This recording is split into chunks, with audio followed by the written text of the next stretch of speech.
Okay, so today we will talk about a very important and crucial process of big data and the loading and pre-processing of big data in deep learning. So here we go. We are at the age of big data. Every minute of the day, YouTube user watch 4,500,000 videos. There's almost 700,000 videos streamed on Netflix. 390,000 apps been downloaded. Google conducted almost 4.5 million search. American use 4.4 million gigabyte of internet data. It's certainly data now around our life with all kind of different type of data. And data is generated by all sort of things like ad clicks, like on social media, streaming content, and so much more. And so we want to put data into the hands of everyone, the democracy of the data, and we can all change the way they think about the world. So why doing ML on big data? And I think the most representative example for this is that the idea of the more data that ML models has, the better they get. And the example here is a project at Microsoft Research about a complex problem of natural language disambiguation. So think about it, it's like the sentence. If you hear, I have 2 eggs for breakfast. The two sound could be T-O, T-O-O, or T-W-O. And they all sound the same. So how do you differentiate that? That could be actually a very complex problem. And what they find out is that with different algorithms here, they may start off kind of not in the same accuracy, but the more data they get feed to train, eventually their performance are very much increased, and they are very much the same.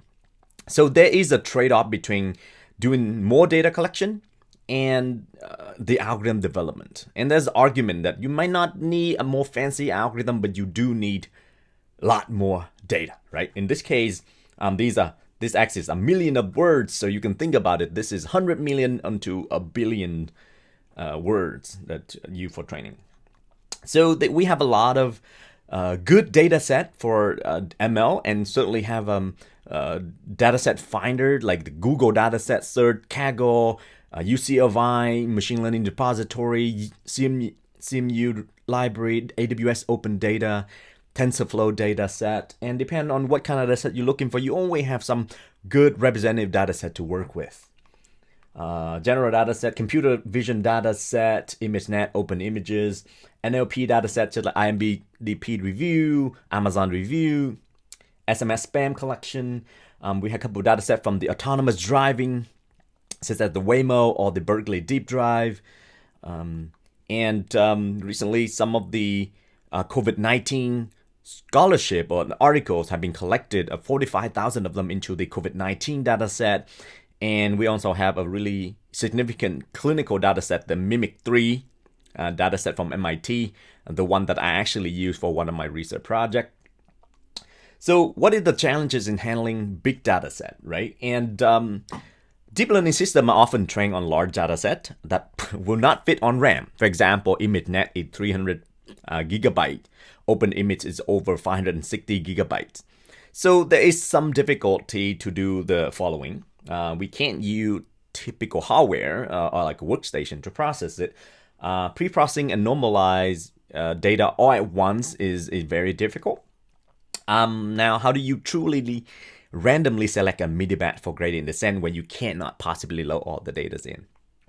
And neural net assume all data to be numerical, but in fact, the world is come up with all kind of data, not just numerical. They have categorical, ordinal, and textual data as well. So those are the challenges in handling big data. Now, how data represent in neural network? And data in neural network represent at a multidimensional array. They also call tensors. And a tensor is a container of numerical data, or other words, numbers, right? So you have scalar is 1D tensor, scalar is 0D tensor, it's just a number. Vector is 1D tensor, matrix is a 2D tensor, and if you have higher than dimensional array, that would be a 3D or more tensors. And deep learning don't process all entire data set at once. Instead, they break data into small batches. And so when you have a batch of data, the first axis index the example called the batch dimension or the batch axis. So in that case, if you have a vector, it will be a 2D tensor with example and features. You have a time series sequence, so now you have a time step, so it'll be example, time step, and features. If you have images, it will be a 4D tensor of shape, example, height, width, and channels. And finally, if you have video data, that will be a 5D tensor with example, frame, height, width, and channel. Channel is here usually if you use color, it will be RGB channel, 3 channel. Okay, so how do you handle all this big data? And fortunately, the data API provided by TensorFlow revolve around the concept of dataset object that you can create at a sequence of data item. And the dataset object know how to get the data and how to transform it. And TensorFlow mostly take it all the implementation detail under the hood, such as multi-threading, queuing, and free fetching, so you don't have to. So let's do some quick example upon this dataset class. So we can create a dataset by calling tf.data dataset here, and come from any sort of dimensionality from a tensor. And you can iterate over that dataset by simply just have a loop and print an item in that dataset. Now you can do all sort of transformation as well by chaining them. And for example here, what I'll do now is I will repeat a dataset 3 times and then break them into batch of 7. So the dataset that we have before, which is just 0 to 9, I'm going to repeat it 3 times and then break into a group of 7 here. So if I do that, I can change the operation repeat and batch together like this. In figure, it looked like this. You repeat it, so you have a tensor. Now you repeat it 3 times, and you break into batch of 7. So you end up with 7 tensor at the time. So you print it out, it looked like this, right? Shape of 7. And you can use map method. Map method is really useful when you do some operation on your data. For example, here, I do a map function, and I feed it in a lambda function, which is specify an operation of time 2. So what happened is my all of the element in my tensor get time by 2, right? So for this one, it's time by 2. And then you can unbatch the dataset, basically break it into individual items, such as single scalars here. And you can do some filtering as well. Again, you can use filter method from the dataset class and supply it with a filter or a condition. So in this case, I want to filter out items that are less than 10. So I get all the items that are less than 10. All right, so shuffling large dataset. Gradient descent work best when the instances of the training are independent and identically distributed, or IID condition. We can try to ensure this property by using shuffle. Now, for dataset that not fit on RAM, how do we actually going to do this, right? So what we're going to do is we're going to shuffle. Well, first of all, the dataset going to store in separate source file. In this case, these are a bunch of CSV file, and we can shuffle them by maintaining a list of name of the source file, and we can make a repeat here, so we can draw different file each time. And we have the interleaving process where we can read content of each file simultaneously and then merge them together into a shuffle buffer. And then from the shuffle buffer, we can do some pre-processing and then batch it to the right dimension that the train method would ask for each mini batch. So how is it all this in code? So in code, here's the function, custom function you can write to do this. In reading the file path of all the file is some repeat if you want to repeat this file name, the end reader and end read thread if you want to do some parallelism. the buffer time is important. The buffer size is important because when you do shuffling, what happens is that it will select an item from that buffer and then resupply that item with a new one when you draw that item out of the buffer, and so on and so forth. Now you can specify the data set by a list file with the file path here, and then the underleaf function. Underleaf function will read the content of the file, and keep in mind that you don't want to read the header, which is the first line, so you're going to skip one here, and you can specify some parallelism parameters here if you want to read multiple threads at the time, if you have multiple core in your CPU, for example, and then you add the suffer with the buffer size into your data set. Then you can do some pre-processing from the mapping function. So the pre-process is a custom function that you write that may be doing parse the CSV file and decode it into scalar tensor, and then you stack them up into a 1D array. Again, you can do parallelism in here as well. And finally, you can give it a batch, so you can just group them into whatever batch size you wish, whatever batch size the stochastic gradient descent I want to have. Now, free fetch here is very interesting. So this free fetch is what makes things go fast. So when you do free fetching, what happens is that the dataset object will do its best to always keep one batch ahead before you call it. So that's why it can give it you right away when you need it. And without free fetching, you can see here the CPU would do some preparation for the data and GPU will process the training. So what happened is without free fetching, when you request it, it would take a while for the CPU to pre-process the data, which is not very sufficient because you see here the GPU have to wait a while before it get the next batch. Now what you can do with free fetching is as soon as you give the data to GPU, you start free fetch the next batch. And assume that this is going to be pretty fast. You're going to reduce the amount of time the GPU had to wait in between iteration. Here.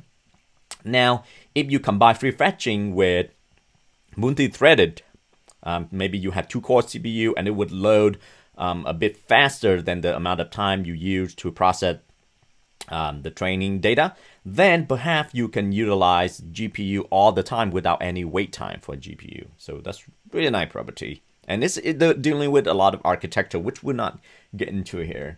But just want to give you a quick tip on buying GPU for yourself. Make sure you also consider for the memory bandwidth, which is the number of gigabyte that it can read and write into its memory per second, beside the processing power and memory side. So how do you process the data set with Keras? That custom function actually take care of everything for you. So when you read in, you can use that CSV reader function that we should write. And the nice thing about this is that it take care of all the fetching and batching for you. So you don't have to worry about it during training. And you can pair that with any Keras model, and it would treat it just like any regular data set, but instead it doesn't load everything all at once, but instead it load in batch by batch. So it's very nice property. Okay, there's a lot more functionality of the dataset. We're not going to talk all about it right now, but you certainly can look them up. Very powerful stuff.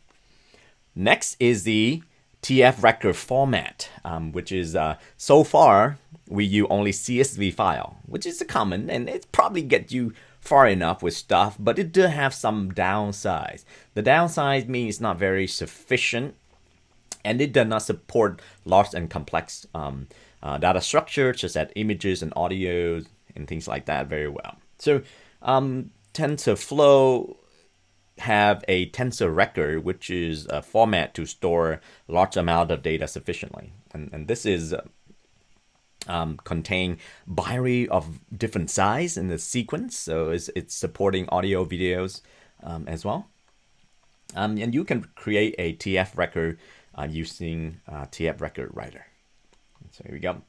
Maybe I'll write a couple of sentences here. I write into a record, and then I can show it like, okay, this is two different record, and this is converted into byte string. You can see it with the B at the beginning, right? And so the TF-record file usually contain a serialized protocol buffer. So what it means is it's gonna serialize everything into byte string. Uh-huh. And this has some sort of protocol, so it know how to organize the data, right? So the protocol buffer is called protobuf. I could think of better name, but this is the one that Google developed at Google. It's a portable and a extensible binary format. And widely used in Google Remote Protocol call system. So it's very similar to like things like JSONs or to store the data that you need, especially binary data. So you can specify an object definitions using this format or this protocol, and you can have name, ID, and a string emails. This number right here just identifiers so that it knows where the property of the object is in the byte string. So you can create it just like you create any object here. So I import person, I can create a person, and I can look at name, ID, and emails here. So here's like nothing new that you have seen before, and you can specify, read a field, modify a field, things like that. Access different array in the emails as well. Now, the really neat thing about this is that you can serialize everything into string. So this object can be just one large byte string, right? And you can serialize the string, and you can parse from string so it can go back to the object originally. And the nice thing they parse into byte string is that you can store it very sufficiently. Right? That's the whole point about talking about processing big data, so that you can process it efficiently. And byte string is as simple as it will get. Okay, so the TensorFlow protobuf, the most useful one is called example protobuf, and it represents one instance of the dataset. So if you look into this, this syntax meaning is the version 3 of the protobuf. And look at the feature, right? So this is what you care about. The feature, it would take in one of this kind. So byteless, think about byteless is like binary string. Floatless, integerless. Right? They support the float, that's for integer. And the list of feature would be just features here. Just map string to feature of features. And then the example, it just contain the features. Right? I know it's kind of awkward. This is what they have as protocol, so we kind of follow it. So we can specify the person example by having example class, and you having a features, and inside the features, you have a list of features would contain those property of a person, and then you can use, serialize to string to store that object sufficiently. So this kind of store all kind of data. Think about it as like a big database. Okay, so how do you parse the example, right? Say you parse the string, you store it in the hard drive. Now you have to load it back in string. How do you parse it back into the kind of tensor that you can process, right? So the parsing is taking a bit of a finesse, right? So you had to specify the dictionary of the features. So what I mean is that, what kind of protocol can the translator expect when it look at this string, right? So you specify this dictionary, which is name, ID, and email, and you can specify, say, whether it's fixed length or variable length in terms of, the email could be variable while the ID going to be fixed. And if you have this definition, you have to also supply it when you load the serial example under the parse single example in the IO. So this is why I say, okay, I know all the rules now. I can load in my string, and I can parse into the kind of object that you're looking for. So if you part the example now had 3 features that you want it to be, right? So this is a bit of a hassle in a way, but if you're dealing with really large data and you want to have the most efficient way to store it, this is the way to go. Now, it's also important to handle images in TensorFlow record. So you can encode the image very similar way for you encode other data set. other data, just like the string. So what you do is you have an image, and you can encode this image into data, and you can have this data into NumPy, which it becomes just like one really long one-dimensional array, and you can convert that into a byte list, and then pass into a feature in the protobuf, and then you can serialize it into string. So now you can store that string effectively in hard drive or in disk, right? And so, okay, fine. If I want to load it back, I had to do some decoding, right? And so then I had to specify the feature description. Now for image, it's easy because you can just have a variant length features, and then you can parse it a single example, call that again, and pass in your string and the feature description. And then you can do the decode image from the IO as well to part this image into, or to decode this image. So at the result, you get your image back, right? So when it's stored in the most efficient way. You can have a decode image that's exactly the same as the original. Now we can also handle lists of lists about the same way, but we're going to use a slightly different protocol buffer called sequence example protobuf. And because we want to do handling some text document, and the text document typically a list of sentences where each sentence is a list of words. So you're really dealing with a list of lists scenarios here.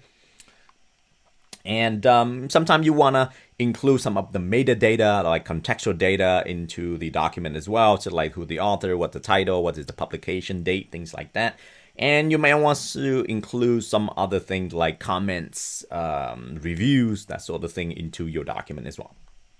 So we're going to use what called the sequence example protobuf.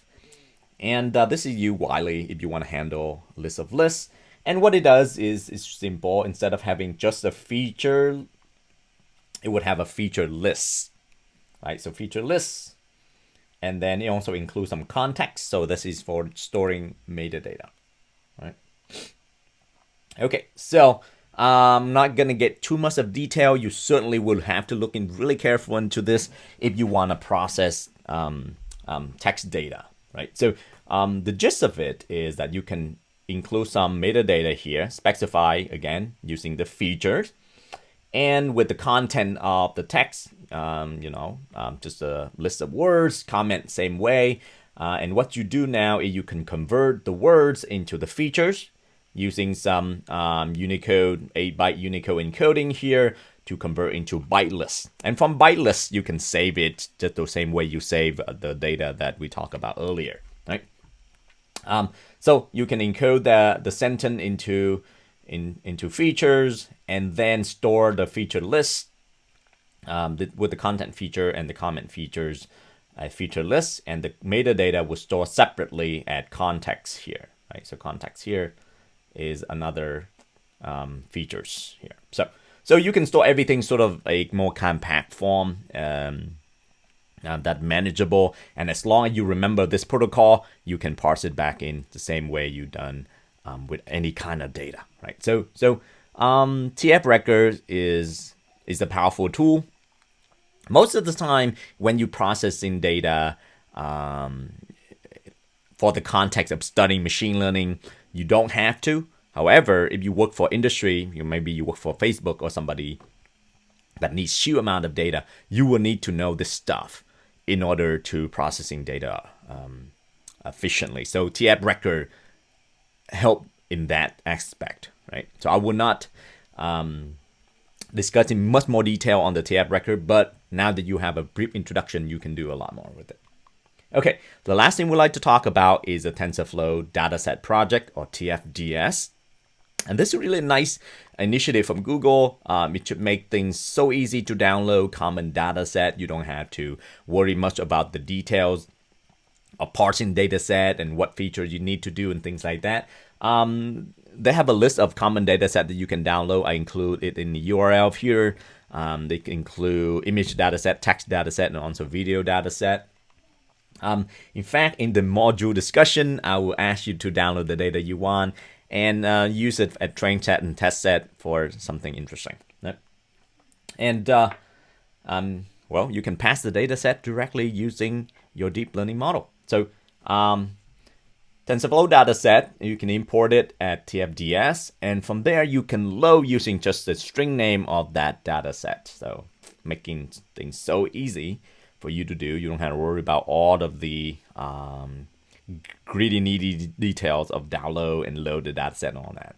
And the nice thing about this loading dataset in this format is that you can run the data API on it. So I look in here and I run the data API. So I can do some repeat. I do a batch, specify how many example I want in each batch, and I can do free fetch to speed up my training process. So it is a really nice initiative from Google that we can use and we can benefit from, and it helps us process training machine learning model a lot easier. So to recap what we talked about today, I admit that this video seemed like it's a bit far from the abstract beauty of neural network, but deep learning typically involves large amount of data, and so knowing how to load, parse, processing data efficiently is a crucial skill for you to have, and I don't want anything less for you. I show you a lot of code in this video, but I think the best way to do this is that you actually play with the code in the tutorial provided in the module, and that's the best way to learn this material as well. So in the next video, we will look at how to process categorical and textual data. Until then, take care.